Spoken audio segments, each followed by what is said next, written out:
MP board के class 12 के सभी विद्यार्थी, आज मैं आपको 2 मार्च का हिंदी का जो कक्षा 12वीं का पेपर है, ठीक है, उसका पूरा सॉल्यूशन दूंगा। जिन बच्चों को वास्तव में 80 में से 80 नंबर चाहिए, ठीक है, वहां इस पेपर को जरूर ध्यान से समझ के जाइएगा, क्योंकि इसी वीडियो पेपर में से आपके प्रश्न आने वाले हैं। ठीक है, आकाश में कौन उड़ रहे हैं? ठीक है, आकाश में यहां पर किनको बताया गया है उड़ता हुआ? तो यहां पर बुगले को, ठीक है, कवि में। ठीक है, उर्दू और फारसी की शब्द छंद शैली कहलाती है तो रुबाई। यशोधर बाबू की विवाह की वर्षगांठ थी, ठीक है, कौन सी थी? तो 25वीं। चलिए, संस्कृत साहित्य के कवि कालिदास ने शिरीष के फूल को माना है, ठीक है, तो क्या माना है? कोमल माना है। फिर मैं बता रहा हूं, जो बच्चे वास्तव में 80 में से 80 नंबर प्राप्त करना चाहते हैं, एक बार इस पेपर को जरूर याद करके जाइएगा, बहुत सारे प्रश्न इसी में से आपके फंसेंगे। ठीक है, चलिए, करुण रस का स्थायी भाव, करुण रस का स्थायी भाव होता है शोक। श्याम नगर के राज दरबार का दर्शनीय जीव कौन सा था? ठीक है, जो दर्शन लायक यानी देखने लायक जो था वो था लुट्ठन सिंह पहलवान। ठीक है, चलिए, इसके बाद में है रिक्तिस्थान, 7 रिक्तिस्थान आएंगे। सोंद गेगर मास्टर जी क्या पढ़ाते थे? तो मराठी पढ़ाते थे। क्या पढ़ाते थे वो? मराठी। चलिए, सरकारी कामकाज की जो भाषा है उसे राजभाषा कहते हैं। क्या कहते हैं? राजभाषा। पोछा जो है एक क्या है? क्षेत्रीय शब्द है, क्षेत्रीय शब्द। ठीक है, विशेषीकृत रिपोर्टिंग करने वाले रिपोर्टर को रिक्तिस्थान का दर्जा दिया जाता है। विशेष संवाददाता, विशेष संवाददाता, ऐसे शब्द जो क्षेत्र विशेष में बोले जाते हैं उन्हें क्षेत्रीय शब्द कहलाते हैं। उन्हें क्या कहते हैं? क्षेत्रीय, ठीक है, शब्द कहलाते हैं। चलिए, हरिवंश राय बच्चन की जो प्रथम कृति है वो है कहानी संग्रह, कहानी संग्रह।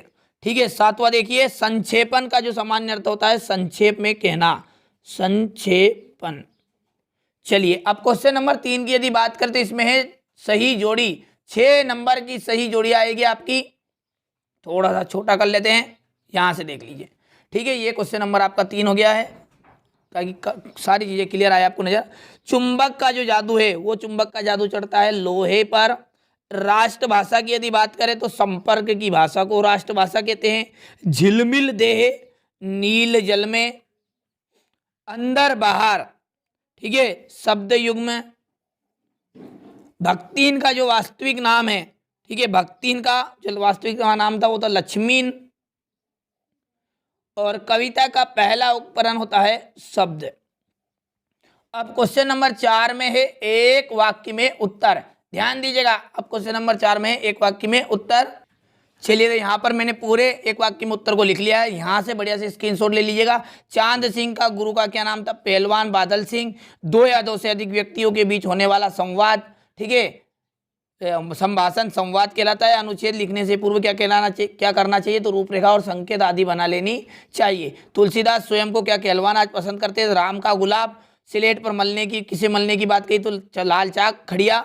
निरंथक शब्द युग्म का कोई एक उदाहरण देना है। अंटसंट श्रम विभाजन किस समाज की आवश्यकता है? आधुनिक सभ्य समाज की। ठीक है, चलिए, तो आगे बढ़ते हैं। अब चलिए, इसके बाद में यदि हम बात करें तो सत्य और असत्य है। पहले की बात करें, एकांकी दृश्य काव्य का एक रूप है, ठीक है, तो दृश्य काव्य का रूप है, बिल्कुल सत्य है।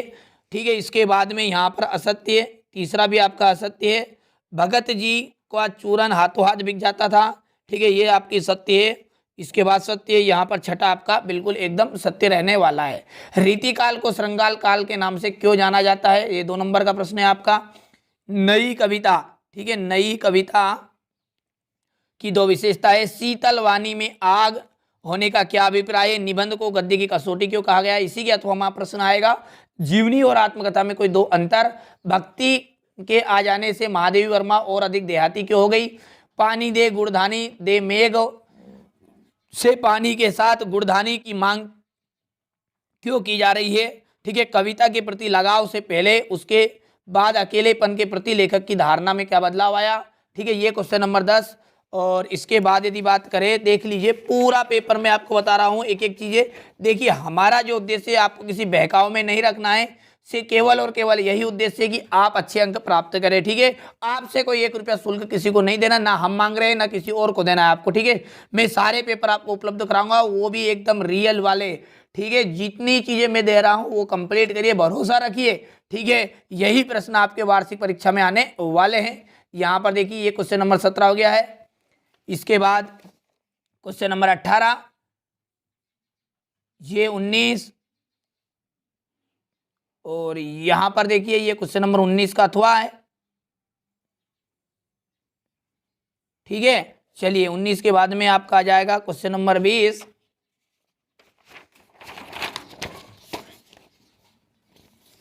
यहां से देखिए क्वेश्चन नंबर 20, ठीक है, ये उसका अथवा है।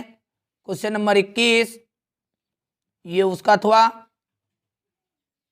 और यहां पर देख लीजिए क्वेश्चन नंबर 22।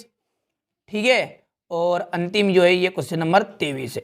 तो ये मैंने आज आपको हिंदी का, ठीक है, कक्षा 12वीं का 2 मार्च के दिन जो पेपर आएगा, ठीक है, वहां पेपर बताया। जो बच्चे अब अंत तक देख रहे हैं उन्हें बता दूं, देख लीजिए 4 तरह के पेपर से मिलकर आपका हिंदी का पेपर बना हुआ है। आप चारों पेपर कंप्लीट करिएगा और 80 में से 80 नंबर पक्के कर लीजिएगा। देखिए अच्छे से पढ़िए, आपको जीवन में पहली बार आपको 12वीं की परीक्षा देना है और अच्छे अंक लाना है। ठीक है, इसलिए 4 सेट है, चारों सेटों को कंप्लीट कर लीजिएगा। ये कोई स्कूल से मिले हुए सेट नहीं, ये एकदम रियल पेपर वाले सेट है। ठीक है, तो आप इन्हें अच्छे से कवर कर लीजिएगा।